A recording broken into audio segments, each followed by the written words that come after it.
আসসালামু আলাইকুম। আশা করি সবাই ভালো আছেন। তো বাংলাদেশ প্রসঙ্গে দুটি কথা বলবো। ছোট্ট একটি বাংলাদেশ, আমাদের এই দেশটা তিনবার স্বাধীন হয়েছে।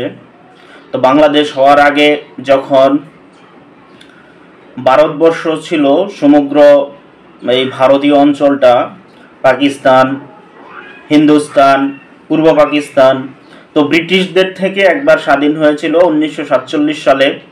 পরবর্তীতে ধর্মভিত্তিতে তো পূর্ব পাকিস্তানে এবং পশ্চিম পাকিস্তানে মুসলিম সংখ্যাগরিষ্ঠতা বেশি থাকার কারণে পূর্ব পাকিস্তান পশ্চিম পাকিস্তানের অধীনে চলে যায়, আর ভারত হিন্দুস্তান ভারত থেকে যায়। তো ভারতের পরবর্তীতে আর স্বাধীন হওয়ার প্রয়োজন হয় নাই। তবে পরবর্তীতে পূর্ব পাকিস্তান এবং পশ্চিম পাকিস্তান মিলে একটা রাষ্ট্র গঠিত হয়। সেইখানে আবার পূর্ব পাকিস্তানে পশ্চিম পাকিস্তান থেকে কিছু বৈষম্য দেখা দেয়। যেই বৈষম্যগুলো সৃষ্টি হওয়ার ফলে পূর্ব পাকিস্তান পশ্চিম পাকিস্তানের সাথে যুদ্ধ ঘোষণা করে। তো সেই যুদ্ধ হয়, যুদ্ধের ফলে বাংলাদেশ নামে একটি রাষ্ট্র হয়, বাংলাদেশ স্বাধীন হয়।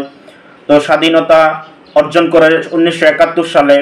প্রথম 1947 সালে ব্রিটিশদের থেকে ভারতবর্ষ স্বাধীন হয়, সেখান থেকে একবার এই অঞ্চল স্বাধীনতা লাভ করে। পরবর্তীতে 1971 সালে পশ্চিম পাকিস্তান থেকে আবার এই পূর্ব পাকিস্তান স্বাধীনতা লাভ করে বাংলাদেশ নাম ধারণ করে। এবং পরবর্তীতে দীর্ঘ বছর, প্রায় 52 বছর বিভিন্ন রাজনৈতিক দল ক্ষমতায় ছিল, এই বাংলাদেশকে শাসন করেছে, বাংলাদেশকে নেতৃত্ব দিয়েছে। কিন্তু 2009 সাল থেকে 2024 সাল পর্যন্ত আওয়ামী লীগ সরকার বিভিন্নভাবে ক্ষমতায় এসেছে। 2009 সালে ভোটের মাধ্যমেই ক্ষমতায় এসেছে। 2007 থেকে 2008 সাল পর্যন্ত তত্ত্বাবধায়ক সরকার ছিল, তত্ত্বাবধায়ক সরকারের মাধ্যমে একটা নির্বাচন হয়েছে, নির্বাচনের মাধ্যমে তারা ক্ষমতায় এসেছে। তখন একটা শক্ত বিরোধী দল ছিল সংসদে। জনগণের কথা বলার জন্য যে কোনো একটা শক্ত বিরোধী দল প্রয়োজন হয়, যেখানে সংখ্যার দিক থেকে মিনিমাম 100 বা 80 অথবা কিছু কম বেশি এরকম একটা আসন যেন তাদের কাছে থাকে, যেন তারা একটা কথা বলতে পারে, পজিটিভ নেগেটিভ জনগণের মতামতটা উপস্থাপন করতে পারে। সেই প্রেক্ষিতে 2008 সালের 29 ডিসেম্বর যে নির্বাচনটা হয়েছিল, সেখানে আওয়ামী লীগ সরকার গঠন করে 14 দল সরকার গঠন করে 2014 সাল পর্যন্ত 2013 সাল পর্যন্ত তারা ক্ষমতায় অধিষ্ঠিত ছিল। 2013 সালের পরে কেমন নির্বাচন হয়েছিল 2014 সালের 5 জানুয়ারি, তো ওই নির্বাচন কেমন হয়েছিল জাতি সেটা জানে। তো তখন প্রধান বিরোধী দল যারা ছিল, ন্যাশনাল পার্টি, বাংলাদেশ ন্যাশনাল পার্টির সেই নির্বাচন প্রত্যাখ্যান করে তারা নির্বাচনে অংশগ্রহণ করে না, এবং তত্ত্বাবধায়ক সরকারের দাবিতে তারা বিভিন্ন আন্দোলন মিছিল সংগ্রাম করেছিল, কিন্তু সেটাও হয় নাই। পরবর্তীতে জাতীয় পার্টির সাথে শরিক হয়ে মহাজোট সরকার 14 দলের যে সমন্বয়ক দল বাংলাদেশ আওয়ামী লীগ, তারা সরকার গঠন করে বিভিন্ন আসন, তখন কোনো নির্বাচনই হয় নাই, তখন ভাগাভাগির মাধ্যমেই 2014 সালের নির্বাচনটা হয়ে যায়। সেই নির্বাচনে সেটা ছিল দশম জাতীয় সংসদ নির্বাচন। তো দশম জাতীয় সংসদ নির্বাচনে 2014 সাল থেকে 2018 সাল পর্যন্ত আওয়ামী লীগ সরকার ক্ষমতায় ছিল। পরবর্তীতে 2018 সালে আবার একটা নির্বাচন হয়, সেখানেও সরকার ক্ষমতায় থেকে আওয়ামী লীগ সরকার ক্ষমতায় থেকে তাদের অধীনে নির্বাচনটা হয়। পুলিশ, বিজিবি, সেনাবাহিনী মাঠে ছিল, কিন্তু তারপর নির্বাচনে কারচুপি হয়, ব্যাপক পরিমাণ কারচুপি হয়। পরবর্তীতে বিরোধী দল হিসাবে সেখানেও জাতীয় পার্টি বিরোধী দলের ভূমিকা পালন করে, এবং 7 জন বিএনপি সমর্থিত বাংলাদেশ ন্যাশনাল পার্টির যে 7 জন মেম্বার অফ পার্লামেন্ট নির্বাচিত হয়, তারা পরবর্তীতে সংসদ থেকে প্রত্যাখ্যান করে তারা স্বেচ্ছায় পদত্যাগ করে সেই নির্বাচনকে বয়কট করে, সেই নির্বাচন থেকে তারা সরে আসে।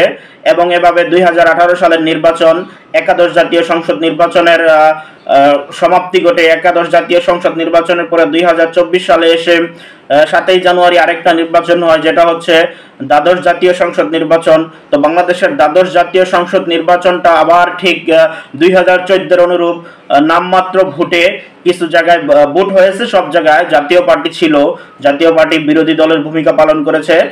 বিভিন্ন জায়গায় স্বতন্ত্র প্রার্থী নির্বাচিত হয়, আওয়ামী লীগের প্রার্থীরা নির্বাচিত হয়ে সংসদ গঠন করে পরবর্তীতে 7ই জানুয়ারির পরে 9 বা 10ই জানুয়ারি শেখ হাসিনা সরকার শপথ গ্রহণ করে সেই সরকার কিভাবে নির্বাচন হয় সেটা জনগণ দেখে পরবর্তীতে 2024 সালের 6 মাসের মাথায় বাংলাদেশে কোটা সংস্কার আন্দোলনের সূচনা হয়। সেই কোটা সংস্কার আন্দোলন ইস্যুটা সামনে আসার পরবর্তীতে আবার তারা সেটা নিয়ে আন্দোলন করতে থাকে।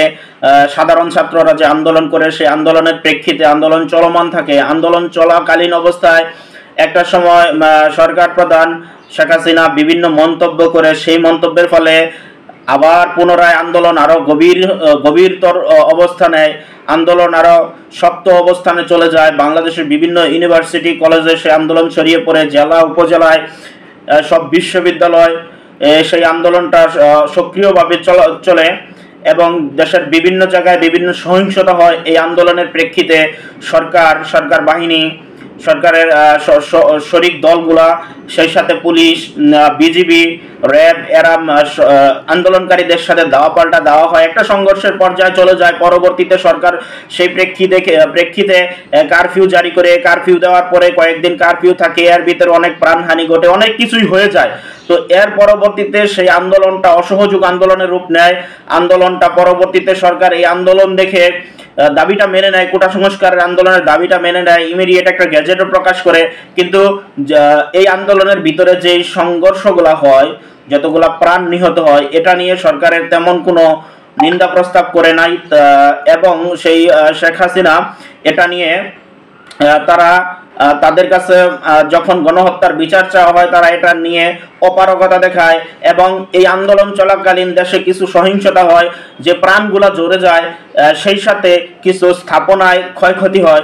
তো তারা সেই স্থাপনা যে ক্ষতি হয়, নির্মাণ প্রকল্পের যে ক্ষতি হয়, যেমন মেট্রো রেল, তারপরে বিভিন্ন অফিসে, সরকারি অফিসগুলোতে, পুলিশ বক্সগুলোতে মানুষ ক্ষুব্ধ হয়ে যারা আন্দোলন করেছে তাদের উপর যেখানে পুলিশ গুলি চালিয়েছে নির্বিচারে, তখন তারা অবশ্যই ক্ষুব্ধ হয়ে তারা বিভিন্ন জায়গায় হামলা করেছে। কিন্তু হামলা কে করেছে স্পেসিফিকভাবে সেটা প্রমাণিত না। কিন্তু তাদের যেই কথা ছিল যে এরা দেশের শত্রু, যারা এই ধরনের স্থাপনায় হামলা করেছে, যারা এই ধরনের ক্ষতি করেছে, দেশের উন্নয়ন প্রকল্পে ক্ষতি করেছে, কিন্তু যে সকল প্রাণ ঝরে গেল সেগুলো নিয়ে তাদের কোনো আক্ষেপ ছিল না। আর এইটা না থাকার কারণেই সেই আন্দোলনটা পরবর্তীতে কোটা সংস্কারের গ্যাজেট সরকার প্রকাশ করার পরও সেই আন্দোলনটা এক দফায় রূপ নেয়। তো এক দফা রূপ নেওয়ার ফলে আবার সেই সরকারের পতন ঘটায়। সরকারের পতন হয় 5ই আগস্ট। এবং এই প্রেক্ষিতে বাংলাদেশটা মূলত 3বার স্বাধীন হয়। 2024 সালের 5ই আগস্ট সর্বশেষ স্বাধীন হয় দায়িত্বে থাকা, ক্ষমতায় থাকা আওয়ামী লীগের হাত থেকে। এবং 1971 সালে পশ্চিম পাকিস্তান থেকে স্বাধীন হয়। এবং 1947 সালে সমগ্র ভারতবর্ষ ব্রিটিশদের থেকে স্বাধীন হয়। এবং ব্রিটিশরা যেটা করেছিল, ব্রিটিশরা বিভিন্ন বৈষম্য সৃষ্টি হয়েছিল, কারণ এই ব্রিটিশদের থেকে এরা স্বাধীন হয়েছে।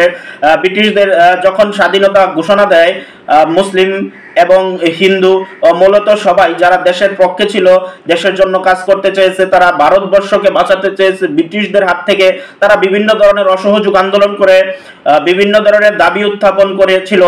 তারা ওই সময় যেই কাজগুলো করেছিল, ব্রিটিশ সরকারকে ব্রিটিশদেরকে রাজস্ব দেওয়া বন্ধ করে দিয়েছিল, ট্যাক্স দেওয়া বন্ধ করে দিয়েছিল, জমির খাজনা দেওয়া বন্ধ করে দিয়েছিল। 1971 সালে যখন এই ধরনের 1971 সালে পূর্ব পাকিস্তানের প্রতি আবার যখন বৈষম্যগুলো সৃষ্টি হয়, তখন তারা ঠিক এই রকম ধরনের কিছু কাজ করেছিল। তারাও খাজনা বন্ধ করে দিয়েছিল, পশ্চিম পাকিস্তানের সাথে বিভিন্ন ধরনের সংলাপ বন্ধ করে দিয়েছিল, আলোচনা বন্ধ করে দিয়েছিল। পরবর্তীতে সেটা দীর্ঘ 9 মাসের একটা যুদ্ধের ফলে বাংলাদেশ স্বাধীন হয়। কিন্তু এই স্বৈরাচার সরকার সর্বশেষ 2024 সালে যেই স্বাধীন হয় তার কাছ থেকে, সেটার মূল কারণ ছিল তারা বিগত 15 বছর জোর জবরদস্তি করে মূলত ক্ষমতায় ছিল। 3টা নির্বাচন দিয়েছিল, যে নির্বাচনগুলো নামমাত্র নির্বাচন ছিল, জনগণ কোনো তাদের ভোটাধিকার প্রয়োগ করতে পারে নাই, যার ফলে তাদের পতনটা হয়েই গেল। এবং এটা সর্বস্তরের জনগণ তাদের ভিতরের আক্ষেপ থেকে এই কাজটা করেছে এবং তারা সবাই এই 5ই আগস্টে স্বাধীনতা উদযাপন করেছে। তো 5ই আগস্টে স্বাধীন হয়েছে তৃতীয়বারের মতো। মূল পয়েন্ট হচ্ছে পরবর্তীতে যেই রাষ্ট্রনায়ক, যেই দল, যারাই ক্ষমতায় আসবে এই বাংলাদেশে, তাদের এখান থেকে শিক্ষা নেওয়া উচিত। নচেত এই এখন যেই তৃতীয়বার স্বাধীন হয়েছে, পরবর্তীতে তারা তাদের এই শক্তি নিয়ে পুনরায় আবার স্বাধীন করতেও তারা প্রস্তুত হবে যদি আরও কোনো স্বৈরাচারী সরকার এখানে এসে তাদের এজেন্ডা বাস্তবায়ন করে দীর্ঘমেয়াদী ক্ষমতায় থাকার পরিকল্পনা করে জনগণকে শোষণ করার চিন্তা করে। কারণ পরবর্তী কিন্তু যে জেনারেশন আসতেছে এটা কিন্তু আলফা জেনারেশন, এদের থেকে কোনোভাবেই বাঁচতে পারবে না যদি কোনো স্বৈরাচারী সরকার শাসন কায়েম করে হয়। এখানে যেই সরকারই আসেন এখান থেকে অতীতের শিক্ষা নিয়ে রাষ্ট্র পরিচালনা করবে, জনগণের কথা বলবে, জনগণের অধিকার নিয়ে কথা বলবে, জনগণের সুযোগ সুবিধা দেখবে, তাহলে তারা ক্ষমতায় থাকতে পারবে। একটা সুষ্ঠু নির্বাচনের মাধ্যমে সরকার আসবে এবং সুষ্ঠুভাবে আবার পুনরায় নির্বাচন হবে, সেই ব্যবস্থা তারা করবে। এই জিনিসগুলো মাথায় রেখে যেন পরবর্তী যেই রাষ্ট্রনায়কে আসে, যেই সরকার প্রধানই আসে, যেই দেশ পরিচালনার দায়িত্ব পায়, তারা যেন এইটা বাস্তবায়ন করতে পারে। যদি সেটা না করতে পারে তাহলে তারাও আবার ঠিক নির্ঘাত এরকম ভাবে চতুর্থ বিপ্লবের মুখোমুখি হবে, চতুর্থবার আবার স্বাধীন করতে হবে। এই আলফা জেনারেশন যারা সামনে আসতেছে তারা কেমন হবে সেটা বুঝতেই পারতেছেন। বর্তমান তৃতীয় যে স্বাধীনতা হয়েছে জেড জেনারেশনের কাছ থেকে, মূলত অনলাইনের প্রেক্ষিতে একটা SMS দিয়ে 5 মিনিটের একটা ভিডিও ব্রিফিং দিয়ে তারা সারা দেশে এই আন্দোলনটাকে ছড়িয়ে দিয়েছে। পরবর্তী যেই প্রজন্ম আসবে তারাও হয়তো এর থেকে কিছু আলটা কিছু উদ্ভাবন করবে, তাদের ভিতরে এরকম কিছু থাকবে যদি তারা এই ধরনের কোনো স্বৈরাচারী শাসন বা কোনো অগণতান্ত্রিক রাষ্ট্র পরিচালনা দেখে। অতএব এখান থেকে সকলের শিক্ষা নেওয়া উচিত। যারা পরবর্তীতে ক্ষমতায় আসবে, যারা দায়িত্ব পাবে, তাদের এখান থেকে শিক্ষা নেওয়া উচিত। ধন্যবাদ সবাইকে।